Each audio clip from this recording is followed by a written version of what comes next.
You're listening to English with Monty, the podcast about the English language. Today we're talking about common mistakes with conjunctions.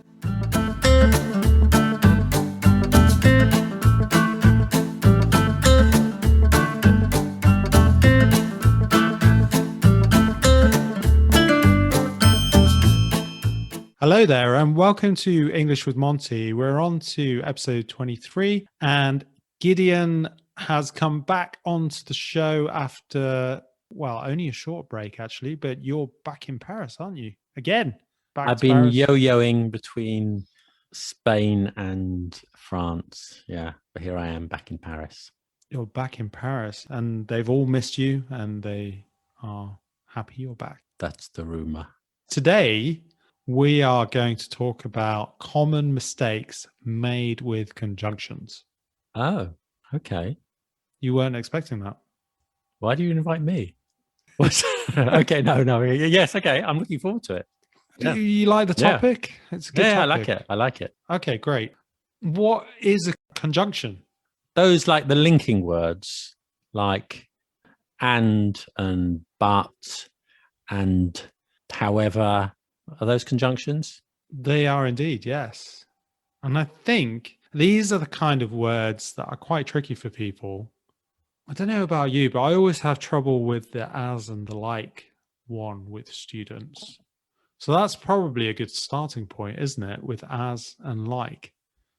You used like then, but why did you use like? In the meaning of such as? Yeah. Okay, you're asking, is that a grammar question? I think I have the answer. But you mean, do you say as me or like me? You mean that type of question? Is that type of mistake you're referring to? Yeah, I mean, to me, I don't know how you've experienced this, but often with Italians, well, I'm picking on Italian, sorry for doing that, but that's probably the most experience I have is with Italian people. And often they will use like and as, not in the correct way, because I guess in Italian there would be just one word for that. The idea of saying like, for example, you look like me or you look as me. I mean, which one would you say? I would say like me, but I would say you look. No, in this case, you have to say like me. Yeah. How would you define like in that case then?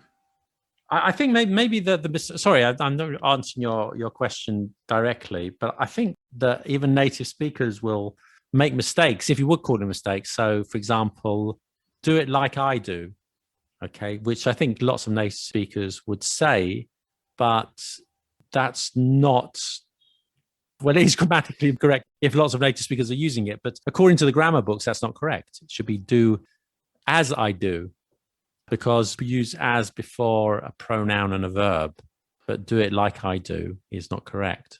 Do it like me is correct. Because normally you would use as before a subject and a verb, wouldn't you? Yeah. It's like in the same way as or in the same condition as.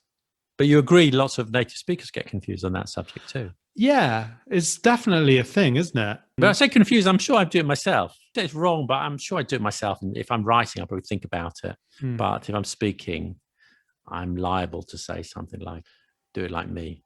Would you? Probably, yeah. I think that's probably the most common mistake, isn't it, the native speakers would make. Mm-hmm. I think the other one that non-native speakers is just using as. Instead of like. Yeah, instead of like. Yeah, you should put like a pronoun after as or a person's name. Like would be similar to or the same as, wouldn't it? You would say it's like a palace. You wouldn't say it's not as a palace. I see what you mean. Yeah. It's like a palace. Yeah. For comparative. Yeah. So like she's a teacher like me, not as me. Yeah. I hate weather like this, not as this. Agreed. But also like, I guess, can be used similar to the idea of such as. Some people don't like that because it can be ambiguous. I think I pointed this out in one of my YouTube videos. Maybe I was a bit too strict because I'm sure I'd say the same thing. I think, for example, I visited many countries like Italy and Portugal. And you say like Italy means similar to Portugal and Italy. What countries are they? You mean Spain? So it could be ambiguous. I like desserts like chocolate cake. Oh, you mean similar to chocolate cake? But if you say such as, you don't get this ambiguity. When you say such as, it means I'm giving you examples from a longer list. So that's clear in some situations, but most of the time, I think we know from the context, don't we? We do from the context, don't we? And I suppose you wouldn't say like twice, would you? I like cake, like this kind of cake. So you tried to mix it up, wouldn't you? I think some people would, though. That's true. But certainly when you were writing, you wouldn't do that, would you? No. But I would prefer to use such as in writing. Personally, I'm not saying it's a hard and fast rule, but if I'm giving a list of examples, such as. I think that's quite a nice place to start. Because also as well, as can also be a preposition. Mm-hmm. But then obviously the meaning is different from like, right? You could say Susie is the manager of a company. As the manager, she has to make many important decisions. Oh, yeah, that's right. Whereas if you said Susie is the manager of a company, like the manager, she also has to make very important decisions. Yeah, exactly. Very different meaning. Because as the manager, it's in her position as a manager, whereas like the manager, it's similar to what the manager does. It's true. It is a common mistake. I've heard that a lot, even from advanced students. They say, I'm working like a waiter. So you're not a waiter. You're just doing something similar to the waiter. I'm working as a waiter. You are. That's your job. That's a common mistake. The other ones that I was thinking about as well is because is quite an interesting one in the sense that people do get that wrong with why and because. And I think that's often because there isn't two words for it in other languages sometimes. Why and because? Yeah. This is why, this is because. I don't know. It's why he lives in London. It's because he lives in London. Does that help you? Yeah, it's why he lives in London. It's because he lives in London. There is often a substitute of using why when it should be a because the translation doesn't quite work. Yes, exactly. Be careful of translating. And all these little words are complicated, aren't they? I think also you saying, going back to as, that can be used as because, can't it, at the beginning of a sentence. As you know, I'm one of the best singers in town. So it has a similar meaning to because, doesn't it? In some cases. Yeah, I guess so. Because also as well, if you were using as instead of because, it's a bit more formal, isn't it? Yeah. And it's a bit of a change in terms of how you would use it. Yes. Also, I think in terms of punctuation, there's often a mistake that people would put because at the beginning of a sentence as the first word, whereas you can't really do that, can you? You'd have to say, she did not come to school because she was ill. You would not say, she did not come to school, full stop, because she was ill. Yeah. You have to create that link, don't you? Yeah, exactly. Yeah, you don't normally put because at the beginning of a sentence. Maybe there are some exceptions to that, but it's non-standard. There is that element with because, and people just have to be a bit careful of where they put it in a sentence, also substituting why. I think another element is maybe when people are using things like neither or nor. Do we use them that often? Do we need to use them that often? Neither nor? I would argue yes.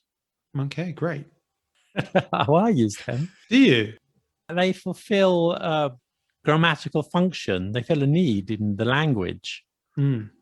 Because you have both.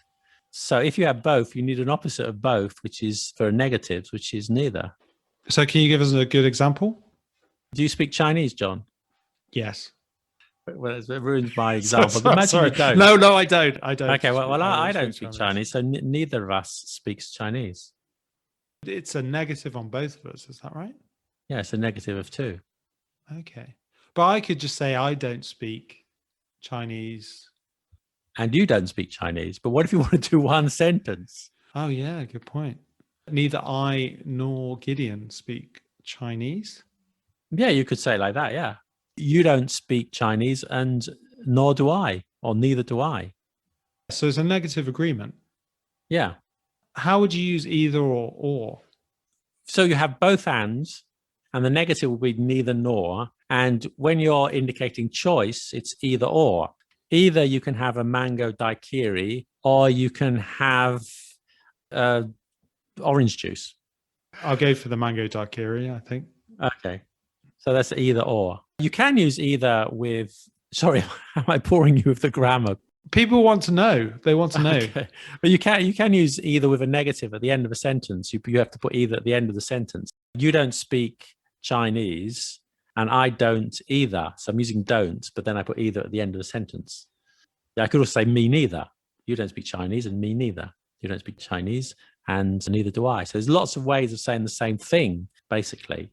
And that's a curious one as well, isn't it? Because we would, as native speakers, often we would say, I don't speak Chinese, me neither. But in theory, we should say, neither do I, right? I think me neither is correct, but it sounds a bit sweeter to the ear, doesn't it? You don't speak Chinese and neither do I. It sounds a little bit better. I'm not saying it's wrong. The other way is definitely correct, isn't it? Me neither. It's perfectly grammatically correct. But sometimes it's just the style-wise, it's the right thing to say. That's another interesting mistake, isn't it? I think by non-natives is that often if you have like a negative aspect, then often people would say me too, when obviously you say me too, which is a positive aspect. So I speak French and you would say me too, or so do I. But then I don't speak Chinese. It's like me neither and neither do I. Yeah. I don't speak Chinese, me too. That's a very common mistake, yeah. So you've got to agree with negatives in English, which surprises me because you hear that mistake in English, even from languages, I know French and Spanish, I think Italian too. You do have the same. Yo tampoco, you have a different word for the negative. But when they speak it in English, they just use too. So they just have to be careful. But it exists in your own language, in many languages. I can't speak for all languages. Just be aware that if you're agreeing with a negative, yes, use neither or nor. Then you have to change it a bit more, don't you? So often it's better in a way just say me neither or me too, isn't it? Because if you say I am not French, you would say neither am I rather than neither do I. I encourage my students not to say, well, they can say I don't speak French, me neither. I encourage my students to say neither am I, not because it's better, although it sounds like better, but not really, just because it's a bit more difficult and people use it all the time, so you need to get used to it. Don't always take the easy path. Maybe when you're starting out. We use it a lot. Not all English people just say me neither, me too all the time. We do use these other forms and they sound more precise. So yeah, I think that's take the high road.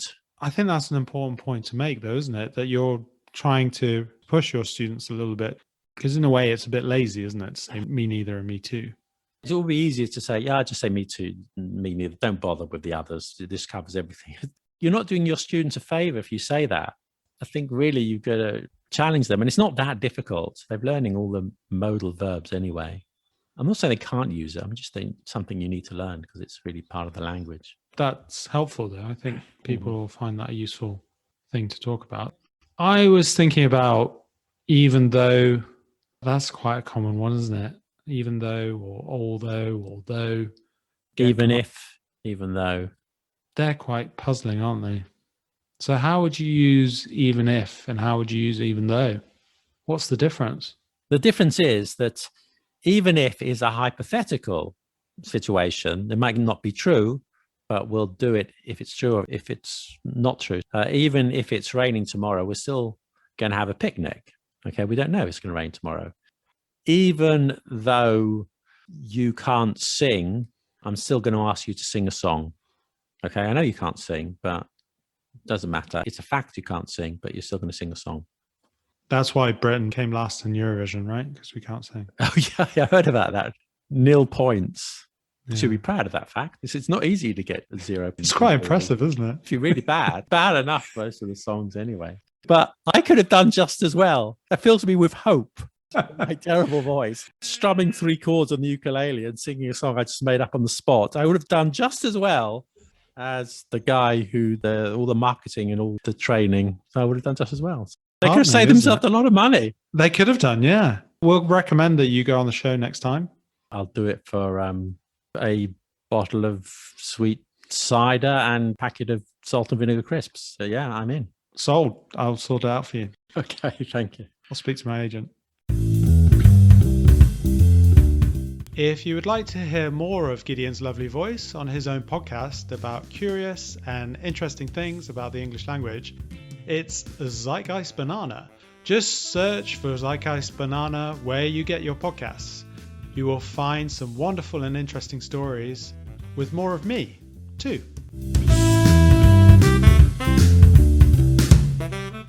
Even though and even if, I think people have a good idea of that. What about although and though? Well, that's interesting. Do you want me to continue with my grammar things? Yeah, they're both to show contrast. Although is more of a written form. However, there's one interesting thing about though, and that is you can use it at the end of a sentence, which is very idiomatic. You can use it at the end, but also in the middle as well, right? And also at the beginning. No, but I think people who are learning English, it's natural to put it in the middle. But what's not natural, because you don't find that in a lot of languages, you have though at the end or at the beginning as well. Although I don't like cocktails, I like mango daiquiris, okay? And don't like cocktails, although I like mango daiquiris. But you can also put at the end, which is interesting in English. So I don't like cocktails. I like mango daiquiris, though. You say the negative sentence, then you show contrast, and then you put though at the end with like a rising tone. And that's very difficult for learners of English. A lot of them find that a bit tricky because it's not easily translatable. And it would give more of an emphasis, right? If you're putting that at the end, it's like an afterthought almost.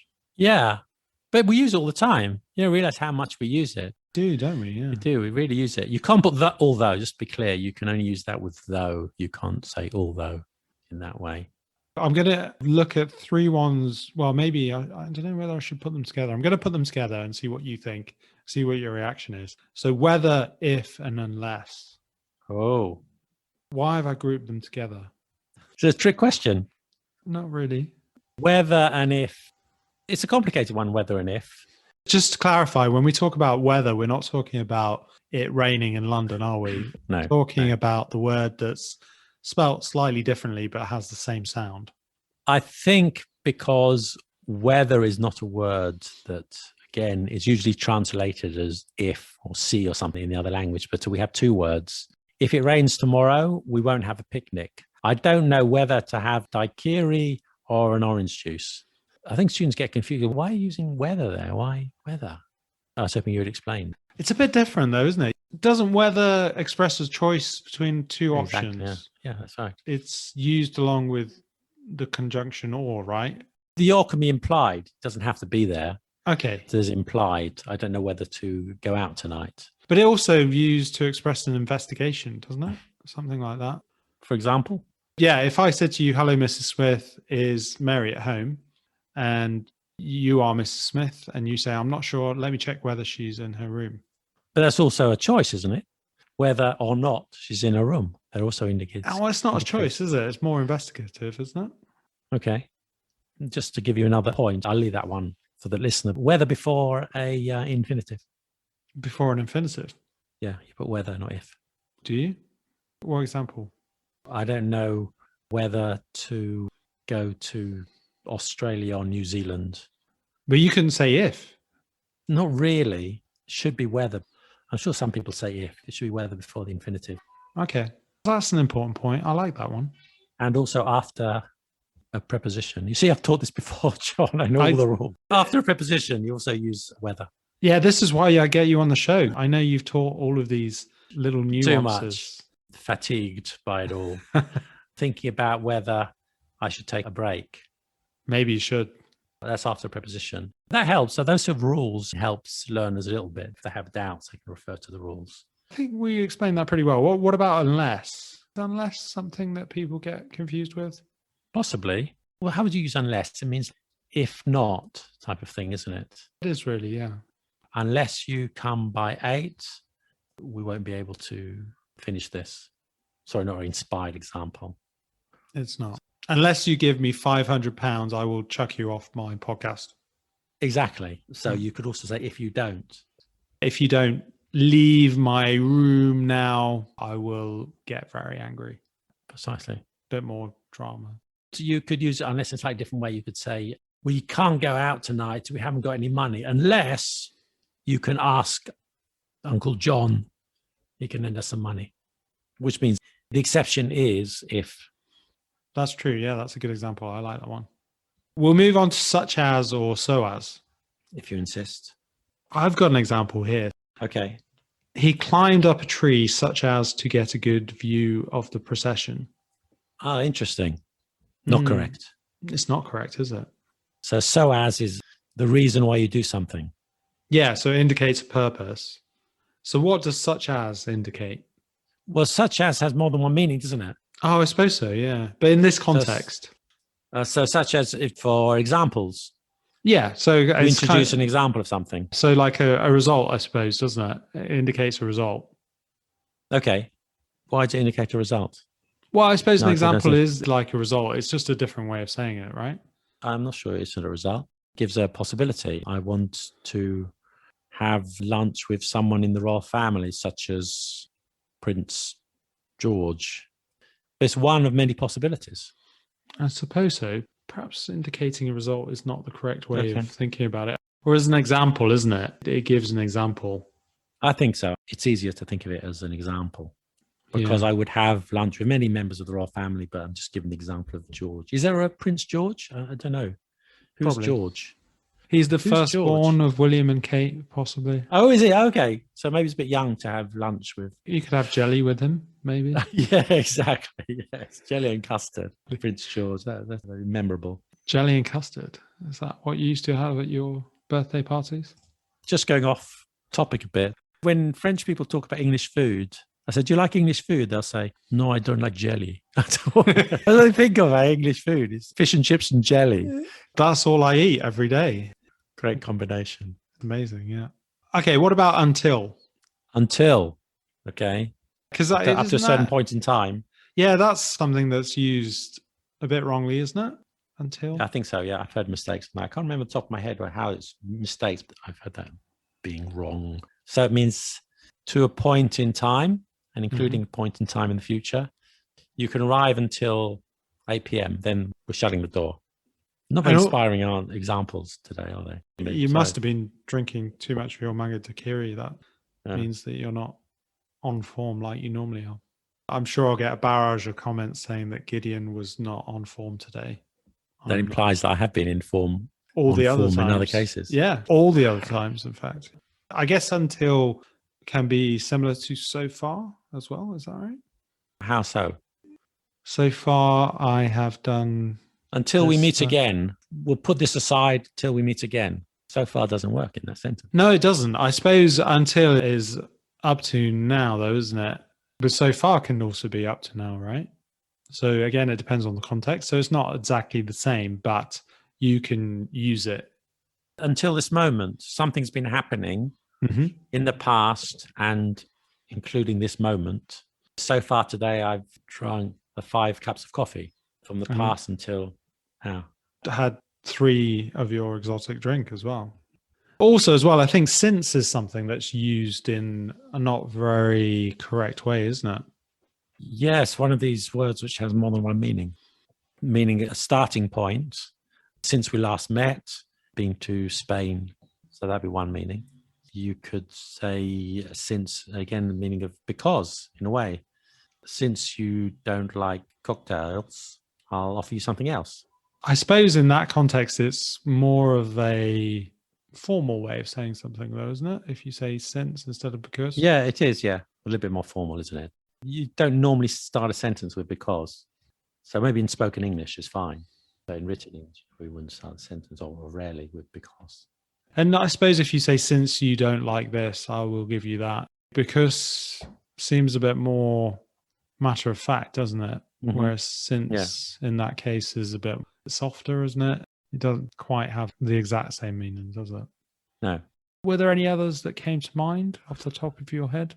Can't think right now. There's things like no sooner. That's a bit more complicated, I think, because you need to use what's called inversion after the sentence. Yes, that's true, isn't it? No sooner had I done this rather than I had done this. I don't know, maybe that's a topic for another day, inversion. It could be. Well, we'll explain it briefly because I think it's probably a common error. It's probably a higher level, isn't it, really? Upper intermediate. It is an advanced level. Yeah, I did a video about inversion a few months ago. It's quite an interesting topic. Was that on Let Them Talk TV? That wasn't Let Them Talk TV. Just getting my plug in for the YouTube site. But just to briefly, In English, you use inversion to make questions. That's the usual case, isn't it? Can you swim? You invert the verb and the subject, okay? But there are other cases where you use this inversion, where you swap the subject and the verb to make it in the question form, but it's not a question. And after certain negative expressions that express a kind of surprise, you do that. And I know you mentioned no sooner, but I think the most common one, the one everybody uses every day, is not only. Not only. I think it's more common than no sooner. That's a good one. Yeah. I'm glad you came up with that one. If you start a sentence with not only, then you need inversion. If it's in the middle of a sentence, you don't. But if you start a sentence, for example, not only have I drunk 4 cocktails, I've also eaten 5 donuts. Okay, so it's to show a surprise about 2 things at the same time. Not only does John speak Chinese, but also Indonesian. I do, yeah. I speak both of those languages extremely well. Yeah, you're showing surprise.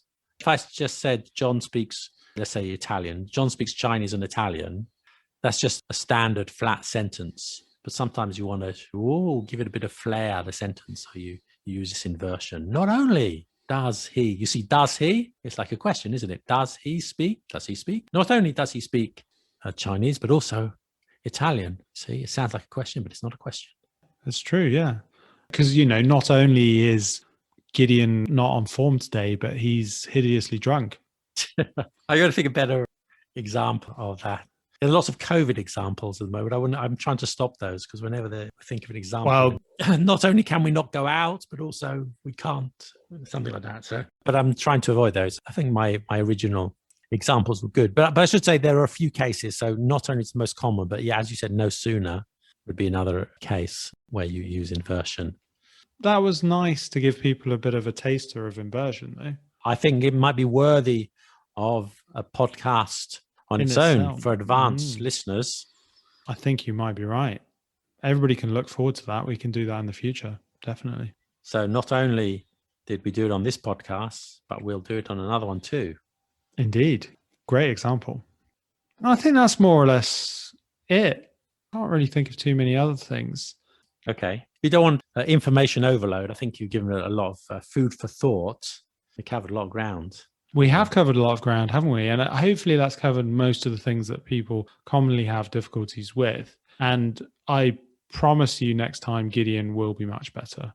Okay. Actually, you were fantastic, but I have a very low expectation of you. You also have a podcast, don't you? I do have a podcast, and we've got a wonderful guest in an upcoming episode, and that's, who is it? Oh, it's you. It's you again, John. It's me speaking RP English, isn't it? Yeah, exactly. Podcast is called Zeitgeist Banana, and a quick plug for my YouTube channel, Let Them Talk TV. Exactly. And we spoke about London the other day, and I discovered that Gideon has a Cockney cousin and also a Cockneyometer in his house where he can measure how Cockney you are. Pretty incredible. It's true. Yes, I made a video on the Cockney accent, and I was trying to demonstrate how it worked. So I invented this Cockneyometer, which has a scale, and the higher on the scale, the more Cockney you sound. And it went down quite well. So that means any Cockney that comes to your house, plug them in. Yeah, you've got electrodes up their nose or in their ears and other orifices. And yeah, that doesn't sound good. How Cockney they are. It sounds like a horrible experiment. So I'm not going to send any Cockneys round to your place anytime soon. Thank you. Thank you for listening, listeners. And I hope you enjoyed that. I hope that was fruitful and changed your way of thinking about conjunctions. Thanks for joining me, Gideon. My pleasure. You've been enlightening on the grammar front, as always. You've been listening to English with Monty. If you enjoyed this podcast, then please leave me a donation